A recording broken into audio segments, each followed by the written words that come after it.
اللہ السمیع العلیم من الشیطان الرجیم بسم اللہ الرحمن الرحیم السلام علیکم رحمۃ اللہ وبرکاتہ اللہم صلی علی سیدنا محمد وعلی آل سیدنا محمد بعدد کل ذرۃ مئۃ الف مرہ۔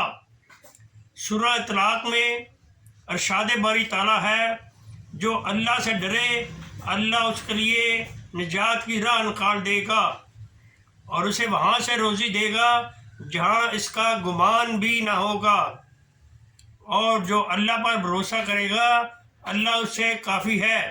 بے شک اللہ اپنا کام پورا کرنے والا ہے، بے شک اللہ ہر چیز کا اندازہ رکھتا ہے۔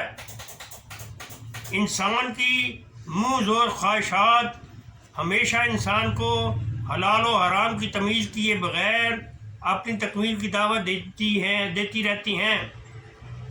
بہت سے لوگ ان منہ زور خواہشات کی تکمیل کے لیے ناجائز راستوں کو اختیار کر دیتے ہیں اور اپنی خواہشات کے آگے کمزور پڑ جاتے ہیں۔ اس کے مد مقابل بہت سے لوگ اللہ تبارک تعالیٰ کے خوف کو مد نظر رکھتے ہوئے اور اللہ کے سامنے کھڑے ہونے کا احساس کرتے ہوئے اپنے نفس کی خواہشات کو دبا لیتے ہیں۔ چنانچہ قرآن کریم میں اللہ تعالیٰ کا ارشاد ہے، پس جس نے سرکشی کی اس نے ترجیح دی دنیوی زندگی کو، تو بے شک جہنم ہی اس کا ٹھکانہ ہے، اور جو ڈر گیا اپنے رب کے سامنے کھڑا ہونے سے، اس نے روکا اپنے نفس کو بری خواہش سے، تو بے شک جنت ہی اس کا ٹھکانہ ہے۔ ہر اچھے کام کرنے اور برائی سے بچنے کے لیے ضروری ہے کہ ضمیر کا احساس بیدار اور دل میں خیر و شر کی تمیز کے لیے خلش ہو، یہی تقویٰ ہے۔ تقویٰ کی اہمیت کا اندازہ مختلف احادیث مبارکہ سے ہوتا ہے۔ حضرت ابو ہریرہ رضی اللہ تعالی عنہ بیان کرتے ہیں کہ رسول اللہ صلی اللہ علیہ وآلہ وسلم نے فرمایا، کیا تم جانتے ہو کون سی چیز زیادہ تر لوگوں کو جنت میں داخل کرے گی؟ فرمایا، اللہ کا تقویٰ اور حسن خلق۔ کیا تم جانتے ہو کون سی چیز زیادہ تر لوگوں کو جہنم میں داخل کرے گی؟ پھر فرمایا، زبان اور شرمگاہ۔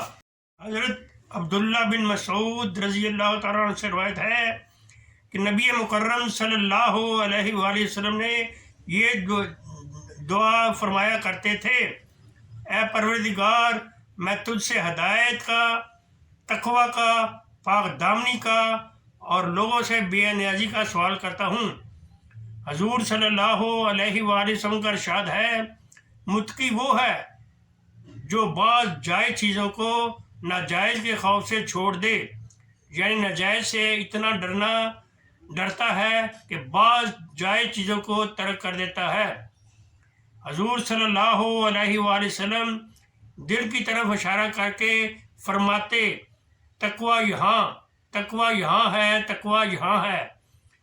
ان احادیث سے یہ بات واضح ہو جاتی ہے کہ اسلام میں تقویٰ کو غیر معمولی حیثیت حاصل ہے، اور کسی بھی انسان کو کہ شرف و عزت کی اصل وجہ اس کا تقویٰ ہے۔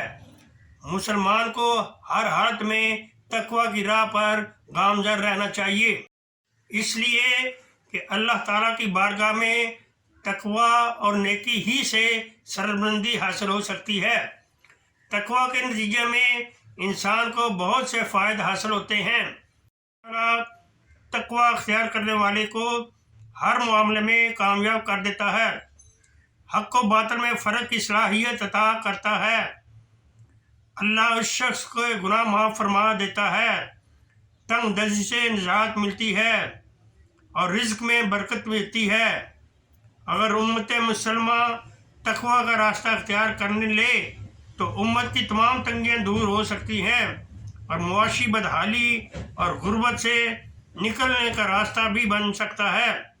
اللہ تعالیٰ ہم سب کو تقوی والی زندگی اختیار کرنے کی توفیق عطا فرمائے، آمین۔ وآخر دعوانا ان الحمد للہ رب العالمین۔